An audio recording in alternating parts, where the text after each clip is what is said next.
मोदी मोदी मोदी मोदी मोदी मोदी मोदी मोदी मोदी।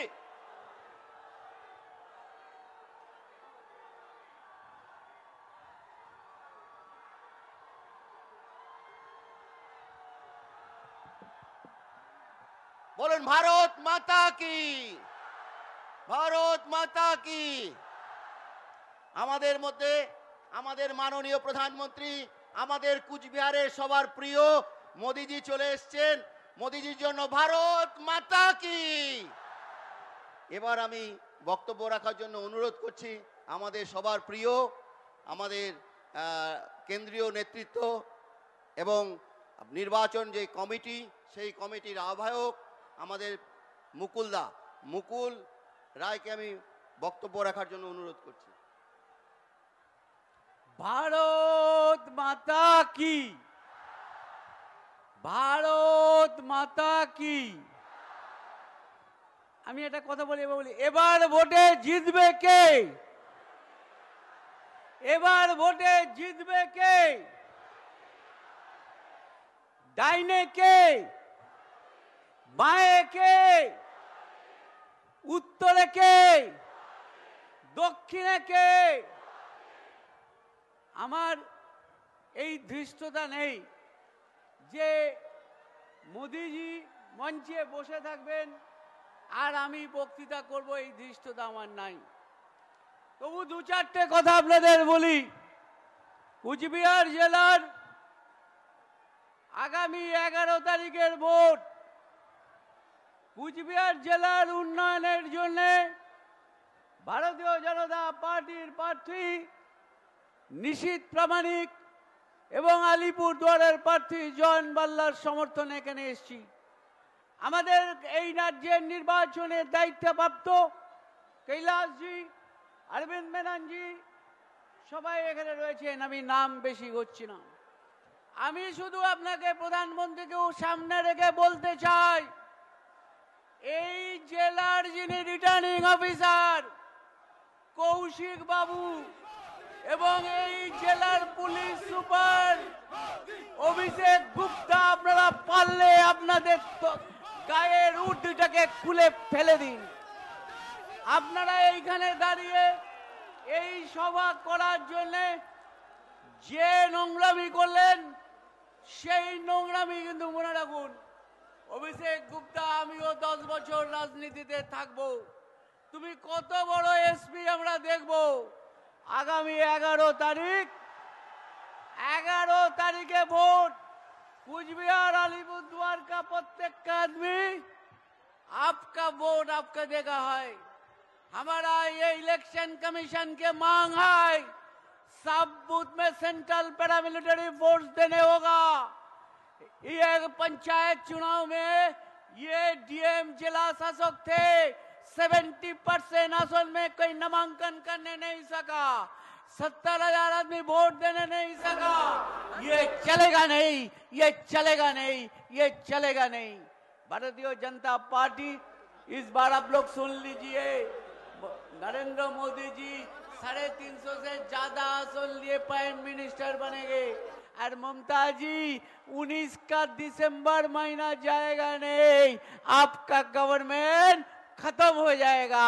ये आप लिख लीजिए, लिख लीजिए, लिख लीजिए, आपको लिख लीजिए। जे नॉर्थ बंगाल में जे वातावरण पैदा हुआ है, आप लोग जो चल रहा है, ममता जी आपका सरो माथा नहीं। आप लोग को इधर में एक कागज दिखा के बोल रहा है निशिथ प्रामाणिक सीबीआई केस में है, ह्यूमन ट्रैफिकिंग में है। हमारा पास भी एक कागज है, हम प्रेस को सब दे देंगे। आपका जिला प्रेसिडेंट रविंद्रनाथ घोष, उसका ऊपर में ह्यूमन ट्रैफिकिंग का आरोप है। ये पेपर हम लोग को सब लोग को दे देंगे। देखिए प्राइम मिनिस्टर जी आया है, मोदी जी आएंगे, वो बात करेंगे।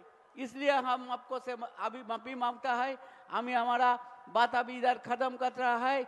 लेकिन 11 में एक बात बोल रहा है, हम लोग का सब बूथ सब वोट हमारा लोग अतंत्र प्रहरी का माफिक रात जगेगा, लेकिन सुबह हम लोग वोट देंगे। पहले वोट देंगे, पद्म फूल में बदाम दबाएंगे, उसके बाद खाना होगा, पीना होगा, जो होगा होगा, लेकिन पहले वोट देंगे, ये बोल के सबके साथ बोल के हमारा प्रोग्राम खत्म कर रहा है। भारत माता की, भारत माता की। এবার ভোটে জিতবে কে? এবার ভোটে জিতবে কে? ডাইনে কে, বাঁয়ে কে, সামনে কে, পিছনে কে? নমস্কার। ধন্যবাদ মুকুলদা। এবার আমরা মোদিজিকে মালা দিয়ে পরিয়ে কুচবিহার জেলার পক্ষ থেকে সম্বর্ধনা দেব।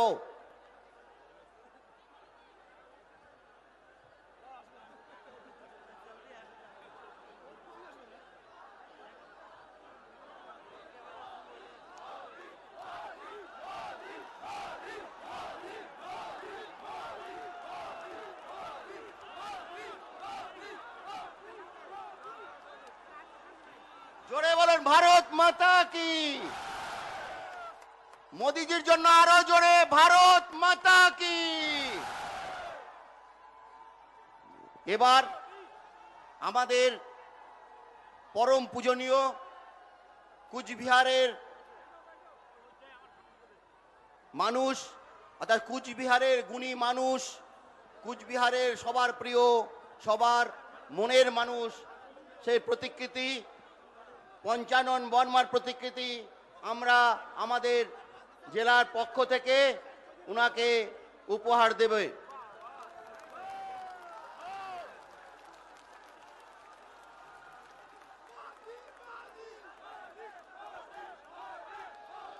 কুচবিহারের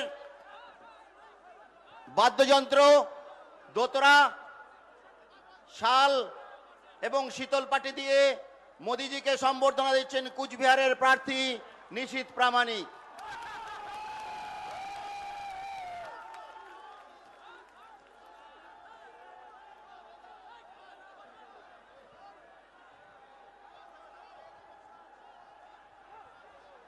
জোরে হাততালি।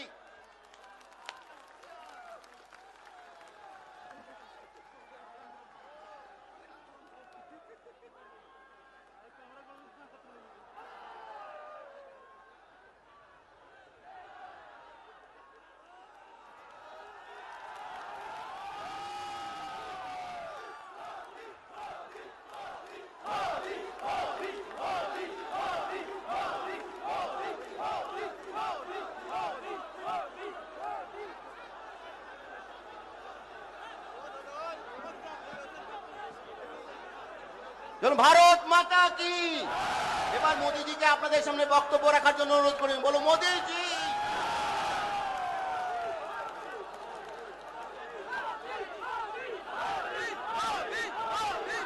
भारत माता की, भारत माता की, भारत माता की।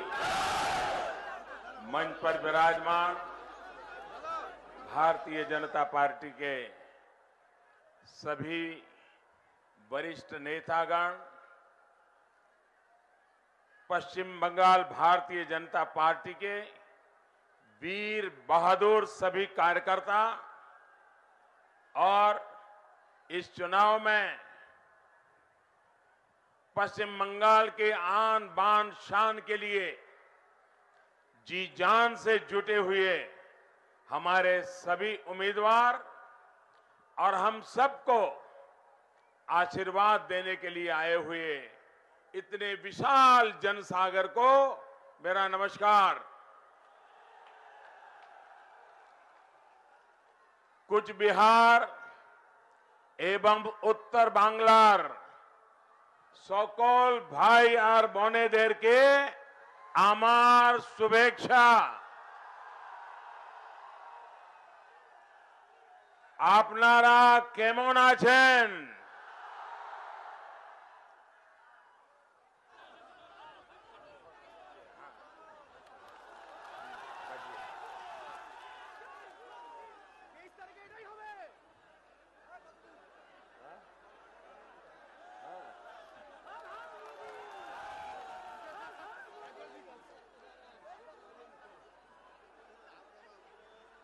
कूच बिहार की समृद्ध और गौरवशाली धरती से आप सभी साथियों को, पूरे उत्तर बंगाल के साथियों को मेरा प्रणाम।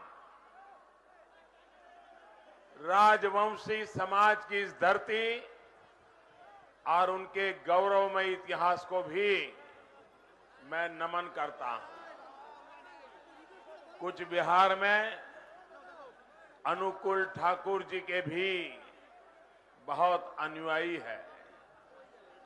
झारखंड के देवघर में महादेव अनुकूल ठाकुर की पुण्य भूमि है। मैं आदरपूर्वक उन्हें भी नमन करता हूं। भाई और बहनों, आपको यहां आने से रोकने की सारी कोशिशें किस तरह नाकाम हुई है, ये इस जन सैलाब को देख करके नजर आता है। और इतना ही नहीं, ये दीदी के पराजय का स्मारक खड़ा है। ये दीदी के विनाश का जीता जाता स्मारक है। ये जो मंच बनाया गया है, इसलिए बनाया गया है कि आप लोगों को जगह कम पड़ जाए। ऐसी छोटे बच्चे जैसी हरकतें करके क्या चुनाव जीते जाते हैं क्या? कभी कभी मोहल्ले में बच्चे जब लड़ते हैं, कभी झगड़ा हो जाता है, तो कहते हैं कि मेरी गली से गुजरना, मैं तुझे देख लूंगा। ये जो ड्रामा किया है दीदी ने और उसके गुलामों ने, ये लोकतंत्र के तिरस्कार का ये दीदी का जीता जागता स्मारक है। और लोकतंत्र प्रेमी कोई भी इस बात का इनकार नहीं कर सकता है। और दीदी इतनी बदनामी मोलने के बाद भी ये जनता का प्यार तो देखो जरा, ये दुलार तो देखो जरा। पश्चिम बंगाल के जिस भी क्षेत्र में मुझे जाने का अवसर मिला है, वहां जनता जनार्दन का ये उत्साह देखकर मैं अभिभूत हूं। मेरी आप सबसे प्रार्थना है, आप जहां हैं वहीं रुक जाइए। कृपा करके, ये मैदान इतना भर गया है और इतने सवेरे सवेरे भर गया है। आप कृपा करके, मैं जानता हूं, मैं क्षमा मांगता हूं कि न मैं आपको देख पा रहा हूं, न आप मुझे देख पा रहे हैं, लेकिन मैं आपको विश्वास दिलाता हूं, मैं कभी दोबारा आऊंगा। इस चुनाव में नहीं तो साल, 2 साल, 3 साल के बाद कभी भी आऊंगा, लेकिन आपके दर्शन फिर से करूंगा।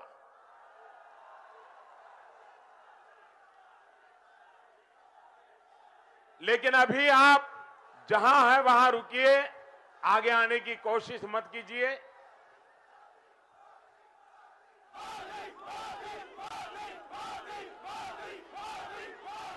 दिल्ली में बैठे हुए लोगों को कभी अंदाज नहीं आ जाएगा कि बंगाल देश को आज दिशा दिखा रहा है।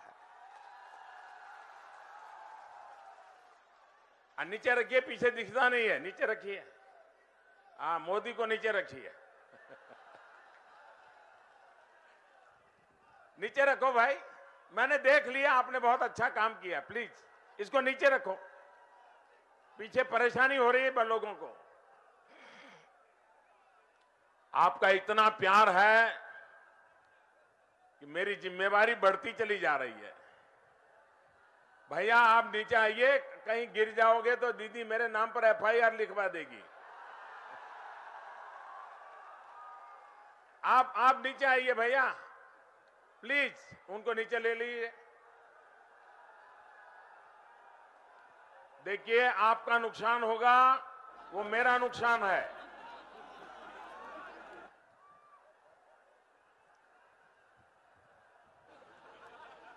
यहाँ के लोग बड़े वीर भी हैं, बहादुर भी हैं, क्रांतिकारी भी है।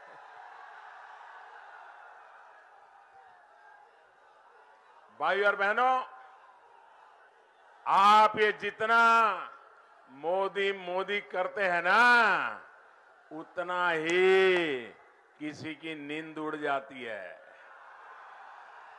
जानते हैं ना कौन है वो? कौन है? Speed breaker. पश्चिम बंगाल की स्पीड ब्रेकर दीदी चैन से सो नहीं पा रही है और सारा अपने अफसरों पर गुस्सा निकाल रही है, इलेक्शन कमीशन पे गुस्सा निकाल रही है। राजनीति में जमीन खिसकना क्या होता है, अगर किसी को समझना हो तो दीदी की बौखलाहट, दीदी का गुस्सा, इतने से ही समझ सकता है।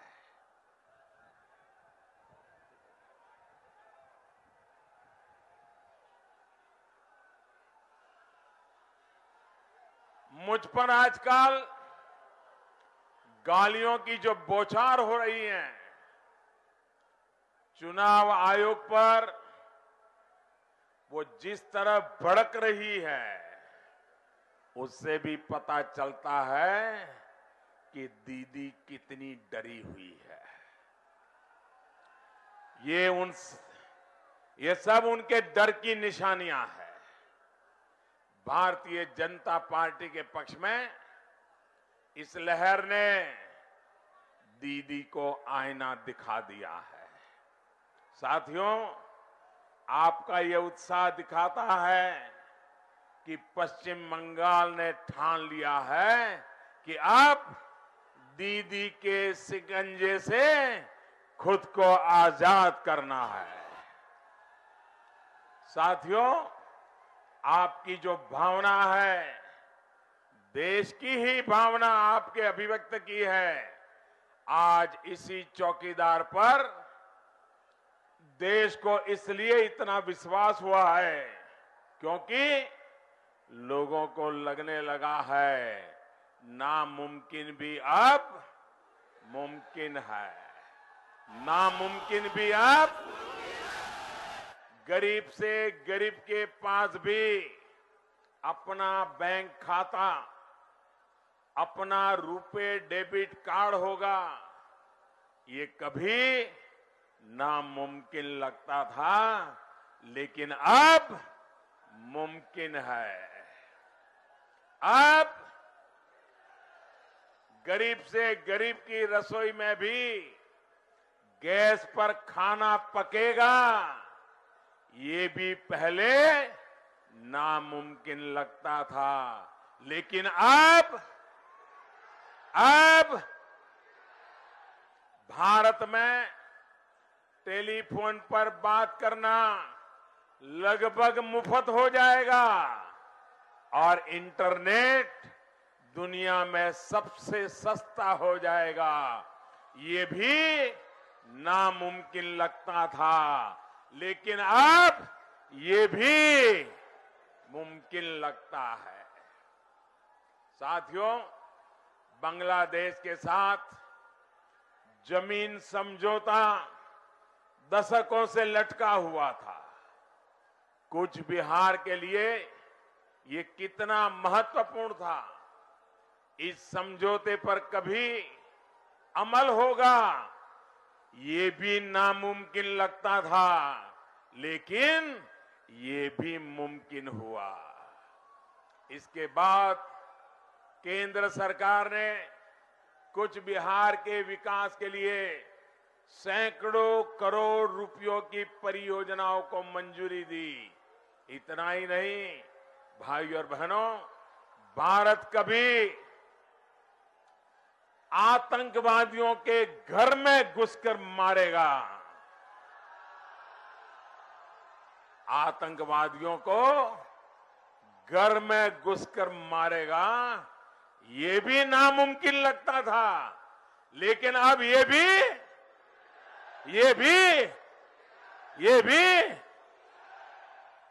नामुमकिन को मुमकिन किसने बनाया?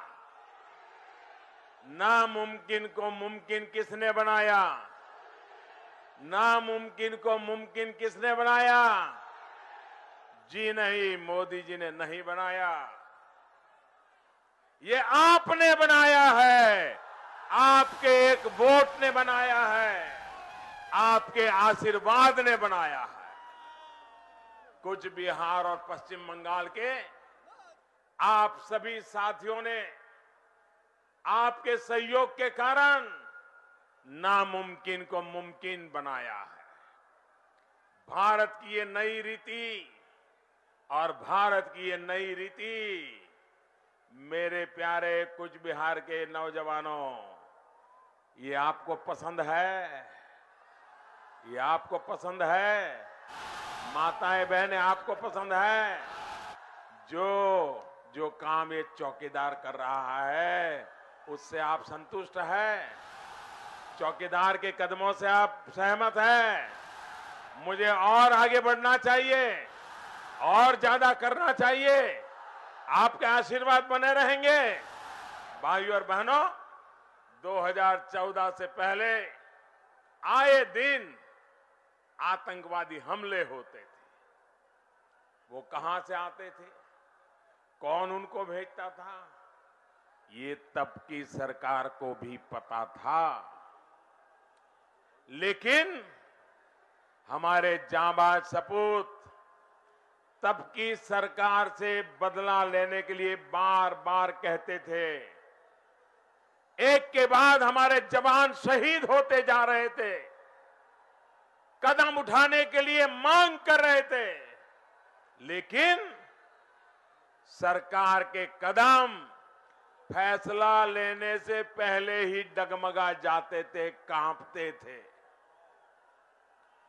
पाकिस्तान आए दिन धमकी देता था कि ये किया तो ऐसा कर देंगे, और दिल्ली में बैठी सरकार गीदड़ भपटी से भी हिल जाती थी।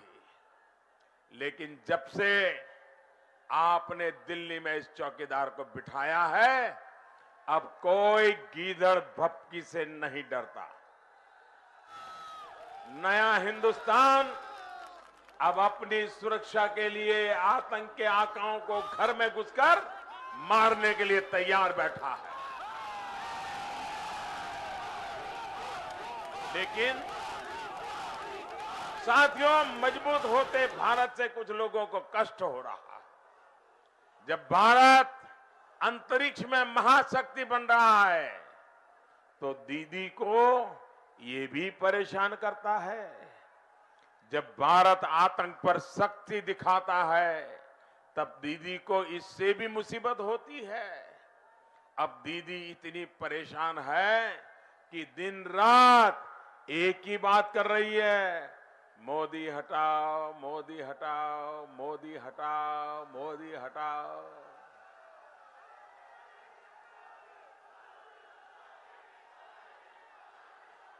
अरे आप लोगों के प्यार और आशीर्वाद के रहते हुए कोई मोदी को हटा सकता है क्या? इतनी माताएं बहनें, देश की माताएं बहनें जिस मोदी का सुरक्षा कवच बन के खड़ी हो, इस मोदी को कोई हटा सकता है क्या? जिस देश के कोटि कोटि नौजवान जान को हथेली में लेकर के ये अत्याचारियों के खिलाफ लड़ रहे हो, क्या ऐसे मोदी को कोई हटा सकता है क्या? साथियों, मां माटी मानुष का वादा एक तरफ है और तृणमूल की सच्चाई दूसरी तरफ। वोट बैंक की पॉलिटिक्स के लिए दीदी मां को भुलाकर भारत के टुकड़े टुकड़े करने के नारे लगाने वालों के साथ खड़ी हो गई। ये मां का अपमान है।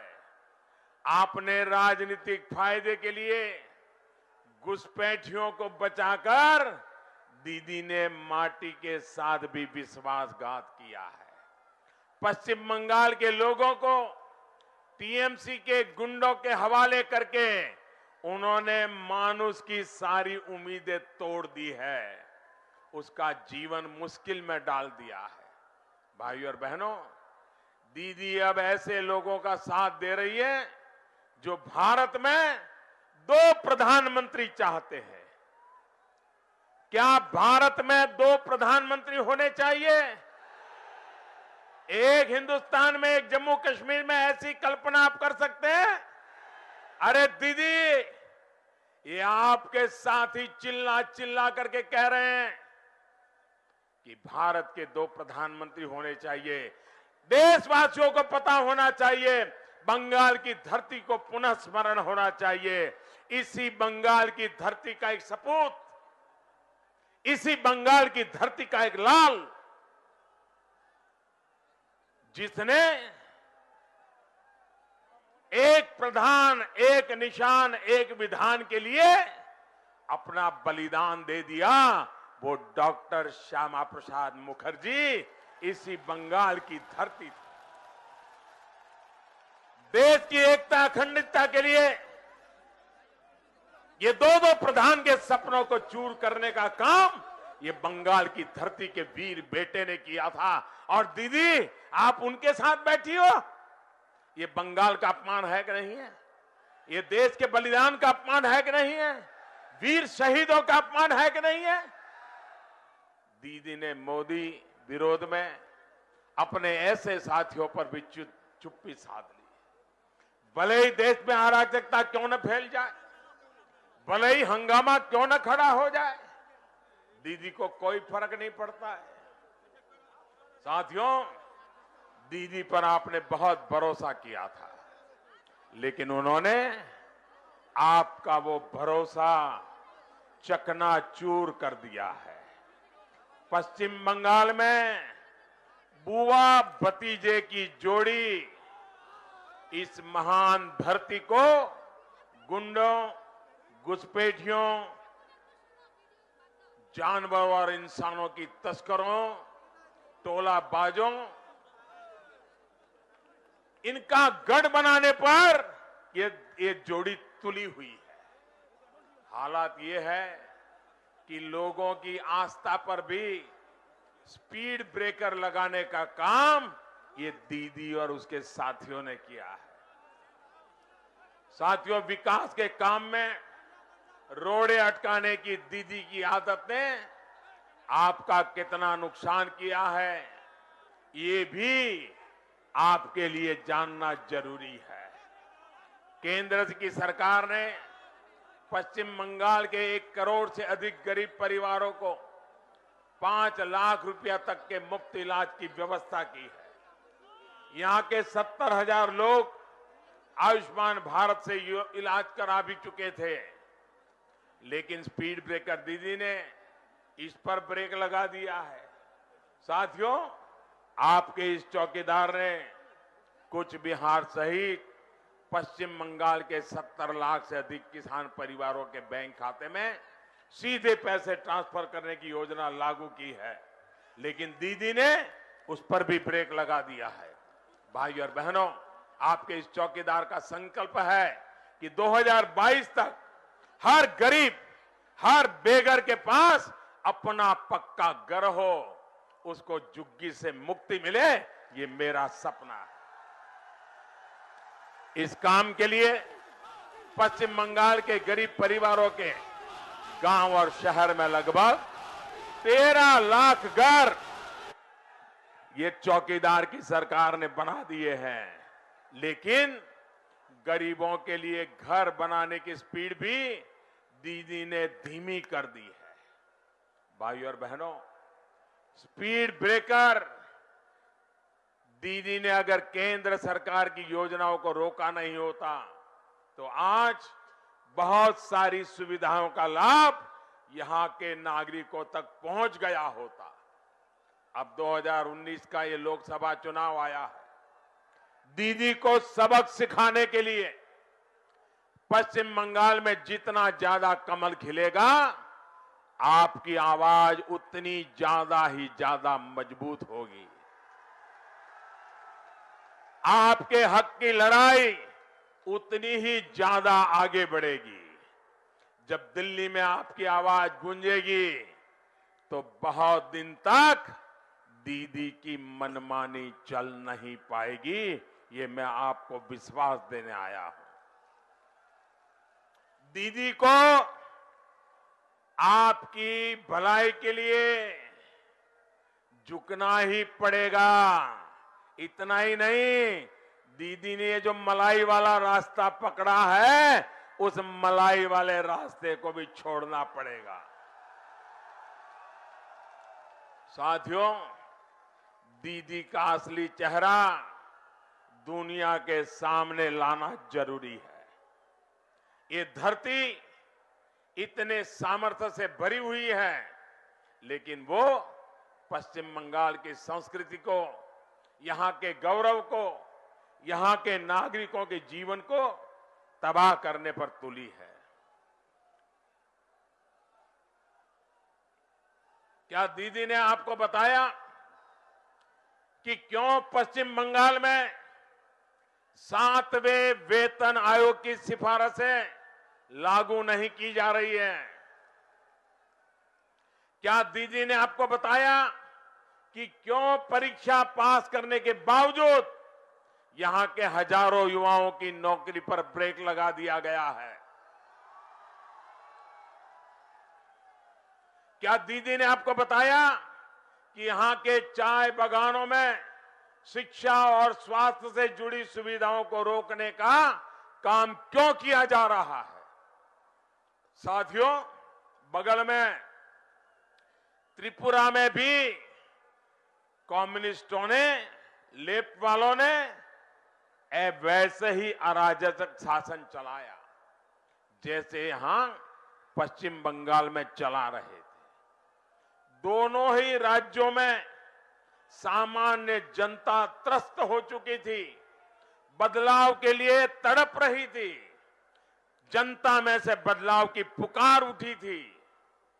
पश्चिम बंगाल के लोगों ने दीदी पर भरोसा किया और त्रिपुरा के लोगों ने, वहां टीएमसी थी लेकिन उसको घुसने नहीं दिया, इंतजार किया, लेफ्ट वालों का जुल्म सहा, लेकिन इंतजार करने के बाद मौका हाथ में ही सारा कारोबार बीजेपी के हाथ में दे दिया।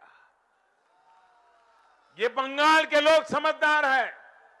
आज त्रिपुरा और पश्चिम बंगाल दोनों का फर्क आज पूरा देश देख रहा है। त्रिपुरा में हमने लेफ्ट के मॉडल को बिल्कुल अपनाया नहीं, उसको ध्वस्त करने के लिए कदम उठाए, गुंडों को हटाया, ब्यूरोक्रेसी की कमियों को ठीक किया, विकास की को प्राथमिकता देकर के विकास की पटरी को आगे बढ़ाया। लेकिन यहां दीदी ने क्या किया? दीदी ने यहां शॉर्टकट पकड़ा और जब आप रेलवे की पटरी क्रॉस करते हो तो वहां एक बोर्ड लगा रहता है, shortcut will cut you short. दीदी ने शॉर्टकट अपनाया और उन्होंने क्या किया? जो तौर तरीके लेफ्ट वालों के थे, जो कमियां लेफ्ट की थी, जो गुंडाशाही लेफ्ट की थी, वो सारी की सारी दीदी ने अपने गले मढ़ ली और उसी के रास्ते पर चल पड़ी। राजनीति और अपराध का एक खतरनाक मॉडल भी दीदी ने खड़ा कर दिया। पश्चिम बंगाल में कम्युनिस्टों के शासन के बाद इस तरह सरकार चलाई जाएगी, इसकी उम्मीद न हिंदुस्तान में, मुझे भी नहीं थी। मैं सोच नहीं सकता था कि दीदी इस प्रकार के रास्ते पर चल पड़ेगी। साथियों, मां शारदा को पूरा देश पूजता है, उनसे हमें ज्ञान सद्बुद्धि मांगते हैं, लेकिन इन्होंने बंगाल को शारदा स्कैम से बदनाम कर दिया। रोज का नाम सुनते ही लोग फूलों की बात करते हैं, लेकिन पश्चिम बंगाल में रोज सुनते ही गरीबों को कांटा चुभने की याद आने लगती है। नारद मुनि तीनों लोकों में नारायण का जाप करते थे, लेकिन इन्होंने पश्चिम बंगाल की पहचान नारदा घोटाले से जोड़ दी। शारदा नारदा, रोज भाई और बहनों, इन घोटालों ने आपके जीवन भर की कमाई को लूट लिया। लूट की रकम किसकी तिजोरी में गई है, ये आप भली भांति जानते हैं। मैं आपको भरोसा दिलाता हूं, गरीबों को लूटने वाले एक एक लुटेरे का हिसाब ये चौकीदार करके रहने वाला है। साथियों, ये आपका चौकीदार आपके हितों की रक्षा के लिए, देश के लोगों की रक्षा के लिए पूरी तरह चौकन्ना है, पूरी तरह समर्पित है।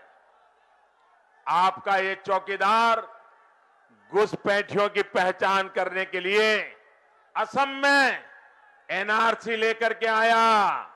दीदी ने वहां पर भी इस पर ब्रेक लगाने के लिए बहुत कोशिश की, लेकिन झूठ के सहारे चलने वाली दीदी वहां भी विफल हो गई। आपका ये चौकीदार सिटीजनशिप अमेंडमेंट बिल भी लेकर के आया है। हमारी कोशिश मां भारती की संतानों को, मां भारती में आस्था रखने वालों को सुरक्षा देने की थी। दीदी ने अपने महामिलावटी साथियों के साथ मिलकर इस पर भी ब्रेक लगाने के चक्कर में है, लेकिन ये चौकीदार इस विषय में भी पूरी तरह से चौकन्ना है। भाइयों और बहनों, कूच बिहार सहित ये पूरा क्षेत्र संभावनाओं से भरा है। टूरिज्म के लिए अनंत अवसर यहां बन सकते हैं। केंद्र की सरकार ने कनेक्टिविटी के लिए अनेक प्रयास किए हैं। चांगरा बांदा से new Cooch Behar rail line हो, मायानगुड़ी जोगीपड़ा लाइन हो, कूच बिहार समुकतला का चौड़ीकरण हो, रेलवे के ऐसे अनेक प्रोजेक्ट यहां पूरे हो चुके हैं या पूरे होने की कगार पर है। और मत भूलिए, ये दीदी भी केंद्र में रेल मंत्री हुआ करती थी, तब आपके लिए उन्होंने कुछ नहीं किया, उसका उपयोग भी राजनीति करने के लिए करती रही।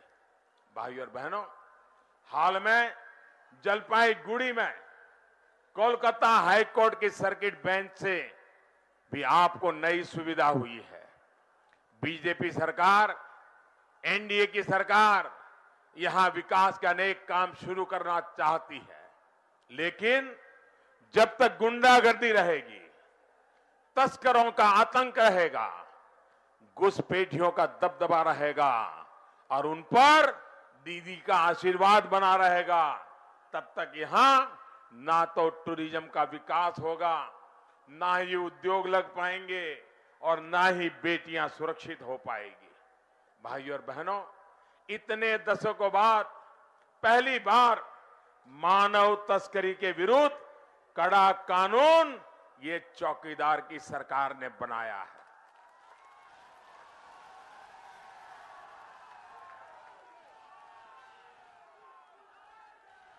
चौकीदार की सरकार आई तो पूरी सख्ती से पश्चिम बंगाल में इस कानून को लागू किया जाएगा। भाइयों और बहनों, बंगाल की जनता ने मन बना लिया है। अब बंगाल में न टोलागिरी चलेगी, न गुंडागिरी चलेगी। आपको किसी से डरने की जरूरत नहीं है। कोई आपका वोट छीन नहीं पाएगा। मैं बंगाल के भाजपा के कार्यकर्ताओं से भी कहूंगा, हौसला बना करके रखिए। जो लहर यहां उठी रही है वो दीदी का तिलिस्म तोड़ करके रहेगी। अब आप और हम मिलकर एक ऐसा बंगाल बनाएंगे जो लेफ्ट और टीएमसी के गुंडा राज से मुक्त होगा। 2019 के इस चुनाव में हर बीजेपी उम्मीदवार को आप जो वोट देंगे, आपका वोट ये चौकीदार को मजबूत करेगा, यह देश को मजबूत करेगा। आप मुझे बताइए, देश मजबूत होना चाहिए कि नहीं होना चाहिए? देश मजबूत होना चाहिए कि नहीं होना चाहिए? मजबूत देश बनाने के लिए मजबूत सरकार होनी चाहिए कि नहीं होनी चाहिए?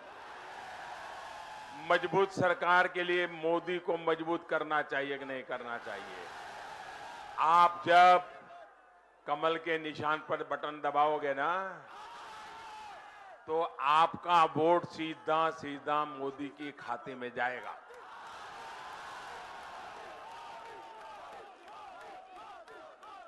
देखिए, यहां पर्दे भी खोल देने पड़े, वहां तक भीड़ है। यहां भी मेरी नजर न पहुंचे वहां तक लोग हैं, छत पर भी लोग खड़े हैं। दीदी जरा देख लो,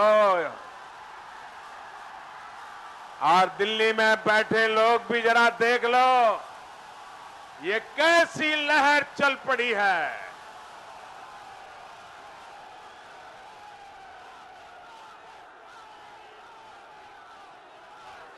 भाइयों बहनों, आप मेरे साथ एक नारा बोलेंगे?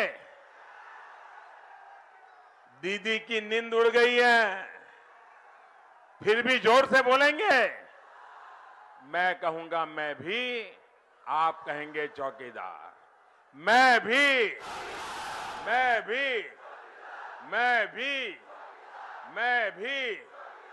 गांव गांव है, गांव गांव है, शहर शहर है, शहर शहर है, बच्चा बच्चा, बच्चा बच्चा, बड़े बुजुर्ग भी, बड़े बुजुर्ग भी, माता बहनें, माता बहनें घर घर में है, घर घर में है, खेत खलिहान में, खेत खलिहान में, बाग बगान में, बाग बगान में, देश के अंदर सरहद पर भी, कलाकार भी, किसान कामगार भी, दुकानदार भी।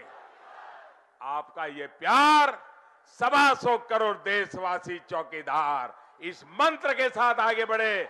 मेरे साथ बोलिए, भारत माता की, भारत माता की, भारत माता की।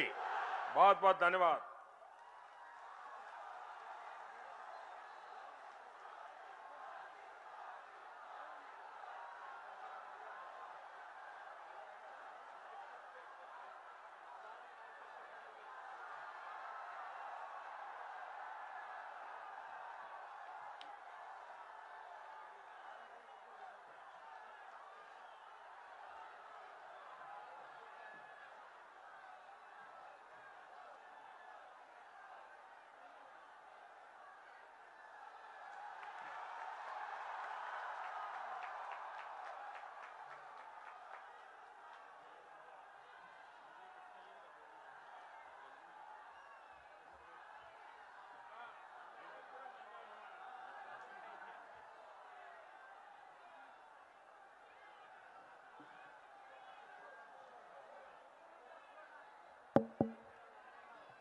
वंदे मातरम, वंदे